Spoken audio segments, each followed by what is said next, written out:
in some of the 5th century caves, there were Buddha images in the Garbhagriha. But in some of the caves, there were Buddha images and stupa were together. Why it is so?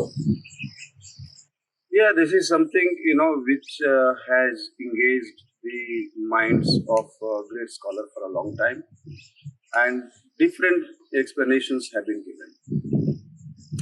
I have a different explanation to this question.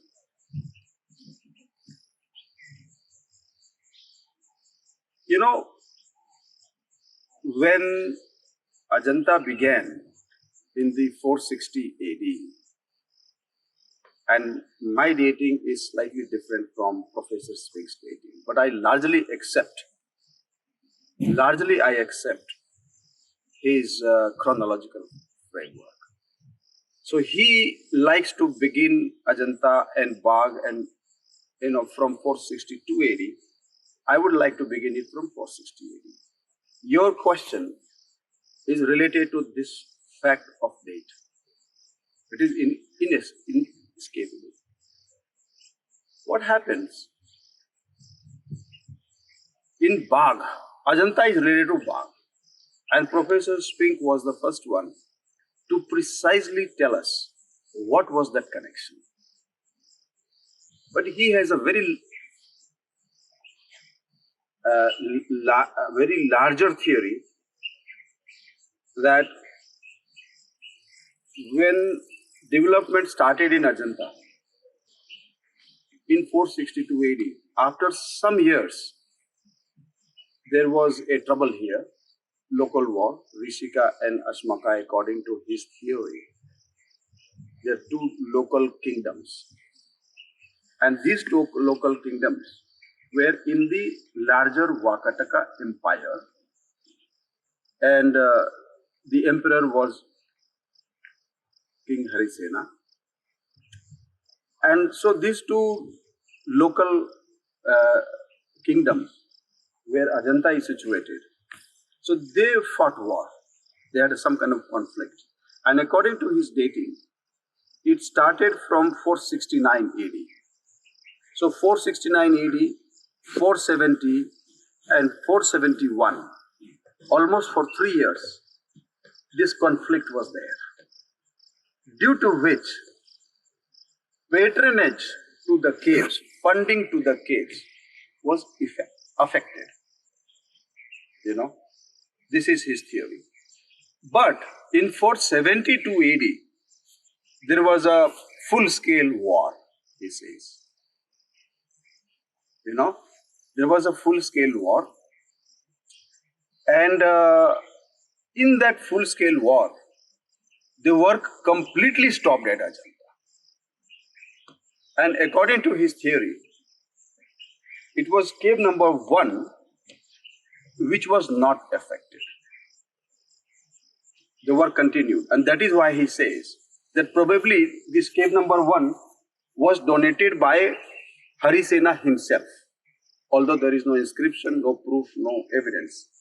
But on the basis of reasoning and circumstantial evidence, he proposes this. Now, this is his theory. Your question is very much related to this. There are two sides of the same coin. Without understanding Walter Spink's theory, it is impossible to describe the relationship between the stupa and the image. And therefore, Professor Spink's theory is the foundation to answer this question. Now, here is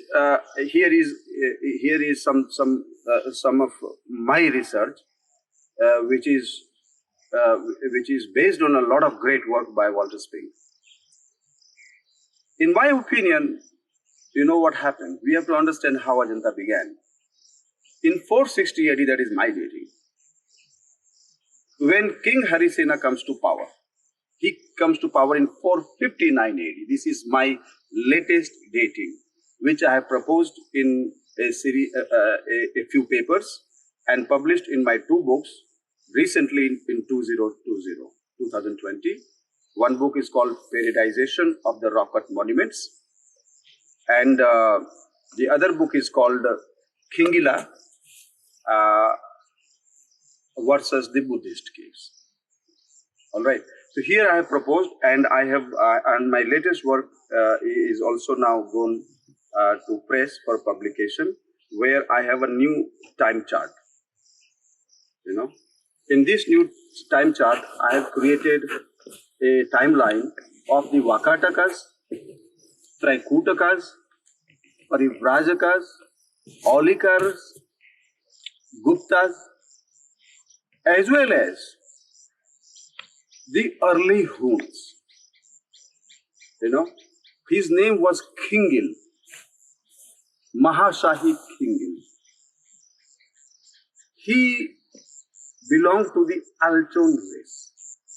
He came from the northwestern regions of India, originated from Iran and Uzbekistan and Mongolia. And so I will go into that detail later on. But here is the bottom line, that according to my research, according to my study, this one band of Alchon Huns who disturbed greater Gandhara region, where Buddhism was flourishing. And that Buddhism was the Mula Sarvastivadin Buddhism. Mahayana Buddhism was also there. Theravada Buddhism was also there. Mahishashaka was also there. Dharmaguptakas were there. Many different sects were there. Many different philosophies were there. So when Gandhara was disturbed, you know, and that disturbance, according to my timeline, happened around 465 AD, plus minus a few years. There's a tremendous amount of new research has been done on Alchon Huns. So when Greater Gandhara was disturbed, those disturbed Buddhists could not have gone to the west because that was further disturbed. Hephthalites were there. And Attila had invaded the Roman Empire and destroyed the Roman Empire.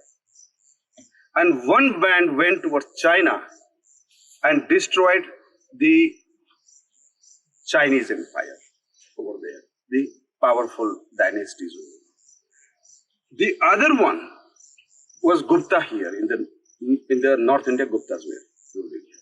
So they came and invaded the Guptas. So at that time, Kumar Gupta was ruling.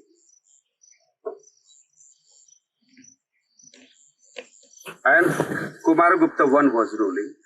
Right from Kumar Gupta I times, this trouble starts happening. Guptas were on the back seat. They were trying to defend the empire. But in Dakshinapath, that is south of Narmada and south of Tapi, where you have this Harisena kingdom and his father Devasena was here, this was very much peaceful. So what I'm trying to say is that at that point of time when Ajanta and Bagh began, it was the stupa worship over here. It was very much what we call the Shravak-Yana Buddhism over here. No image, not a single image of Buddha was ever planned or conceived in Ajanta or in Bagh, even in the 5th century AD. Right? So, when Ajanta was planned, how we also have to understand how planning of Ajanta began. In the 5th century AD, when planning of Ajanta began, almost 17 rock-cut edifices, almost 17 rock-cut buildings were planned together by the planners, out of which only 2 temples were planned. One is cave number 19, another is cave number 26. These 2 were the only temples, and rest 15 were purely dormitories and residential buildings. They were not supposed to be temples. Now they are converted into temples. They have Buddha in it, But this is how it was. And initially it was only stupa cult, stupa worship without planning of any single Buddha image. Later on, they converted. When these Gandhara people came here, they bring Mula Sarvastivadin scriptures where image worship was there. And Ajanta and Bagh accepted that image worship. And they changed the plan and introduced the Buddha image. So this is the connection. And I will further elaborate this later on because this is very complex.